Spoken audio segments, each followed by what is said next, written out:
দোলের দিন এমনিতেও আমরা নিরামিষ খাই, কিন্তু পূর্ণিমা কেটে গেছিলো বলে রাত্রেবেলা বানিয়ে নিয়েছিলাম মোরগ পোলাও। এটা মেনলি বাংলাদেশি ডিশ, কিন্তু বানিয়েছিলাম নিজের স্টাইলেই। চিকেনটাকে ম্যারিনেট করে নিয়েছিলাম পেঁয়াজ, আদা, রসুন, লঙ্কা, দই সমস্ত কিছু দিয়ে, সাথে গরম মশলা তো লাগবেই। আর গোবিন্দভোগ চাল ভিজিয়ে রাখতে হবে 8 ঘন্টার জন্য। কড়াইতে ঘি গরম করে গোটা গরম মশলা দিয়ে পেঁয়াজ ভেজে নিয়ে মাংসটা ভালো করে কষাতে হবে, আর সাথে দিয়ে দিতে হবে সেদ্ধ আলু।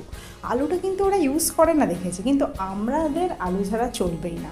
তারপরে চালটা দিয়ে ভালো করে নাড়াচাড়া করে এই দুধে ভেজানো কেশরটা দিয়ে দিলে 20 মিনিট ঢাকা চাপা দিয়ে রাখলেই রেডি গোবিন্দভোগ চালের মোরগ পোলাও। খেতে কিন্তু বেশ ভালোই হয়েছিল, আর মাংসটা দেখবে কতটা সফট আর ভেতরটা কতটা জুসি ছিল। এর সাথে তো আমাদের আর কিছুই লাগেনি। তোমরা ভিডিওটা দেখে জানিও কেমন লাগলো, আর চ্যানেলটা সাবস্ক্রাইব করতে ভুলো না কিন্তু। টাটা।